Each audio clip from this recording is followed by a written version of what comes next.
क्यों गांधी के सामने झुक गए अंबेडकर और किसके अनशन से मजबूर होकर डॉक्टर भीमराव ने कर दिए थे समझौते पर हस्ताक्षर। साथ ही आपको बताएंगे गांधी व अंबेडकर के मध्य टकराव की पूरी दास्तां। नमस्कार, आप देख रहे हैं दी निष्कर्ष और आज हम बात करने वाले हैं सांप्रदायिक पंचाट व पूना पैक्ट की, जिसे पूना समझौता भी कहा जाता है।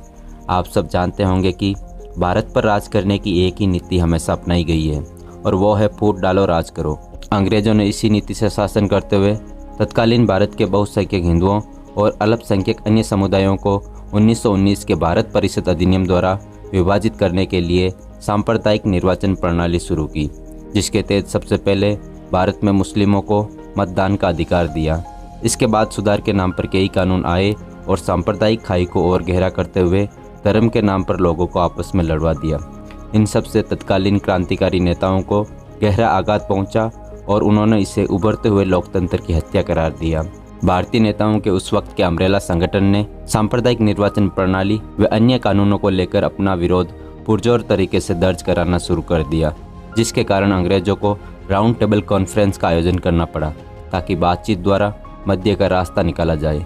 पहले राउंड टेबल कॉन्फ्रेंस का आयोजन लंदन में 1930 को हुआ, जिसमें डॉक्टर भीमराव अंबेडकर ने भाग लिया, लेकिन कांग्रेस की ओर से भाग नहीं लेने पर मार्च 1931 को गांधी इरविन समझौता हुआ, जिसमें महात्मा गांधी ने मांग रखी कि जो राजनीतिक बंदी है उन्हें छोड़ा जाए और बदले में अंग्रेजों ने गांधी से दूसरे राउंड टेबल कॉन्फ्रेंस में भाग लेने को कहा। 1931 के दूसरे राउंड टेबल कॉन्फ्रेंस में दलितों के प्रतिनिधि के तौर पर डॉक्टर अंबेडकर ने दलितों के लिए तर्क देकर कहा कि दलित हिंदुओं का भाग नहीं है, वो भी अन्य समुदायों मुस्लिम, ईसाई व सिखों की तरह अलग समुदाय हैं, इसीलिए इन्हें भी अलग सांप्रदायिक निर्वाचन प्रणाली में हिस्सा देने की मांग रखी।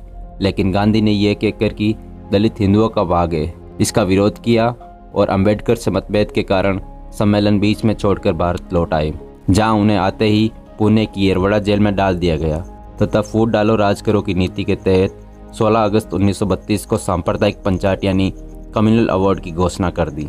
कम्युनल अवार्ड का मतलब सरल शब्दों में दलितों व माइनॉरिटी के लिए अलग निर्वाचन व्यवस्था से है। कम्युनल अवार्ड के विरोध में महात्मा गांधी ने जेल में आमरण अनशन शुरू कर दिया, जिसके कारण दिन ब दिन उनकी हालत बिगड़ने लगी और उस वक्त के अन्य नेताओं के दबाव में मजबूरन डॉक्टर भीमराव अंबेडकर को दलित हिंदुओं का ही भाग मानना पड़ा। 24 सितंबर 1932 को डॉक्टर राजेंद्र प्रसाद की अध्यक्षता में गांधी व अंबेडकर के मध्य समझौता हुआ, जिसे पूना पैक्ट कहते हैं। समझौते में गांधी ने दलितों के उत्थान के लिए कुछ करने का वादा किया, जिसके बाद अंबेडकर अलग निर्वाचन व्यवस्था को छोड़ने के लिए राजी हुए। इस समझौते के कुछ समय बाद डॉक्टर अंबेडकर गांधी व कांग्रेस से काफ़ी नाराज हुए और उन्होंने कहा कि पूना पैक्ट में दलितों के साथ बहुत बड़ा धोखा हुआ है। बाबा साहब डॉक्टर अंबेडकर उन लोगों में से हैं जिन्होंने तीनों राउंड टेबल कॉन्फ्रेंस में भाग लिया था।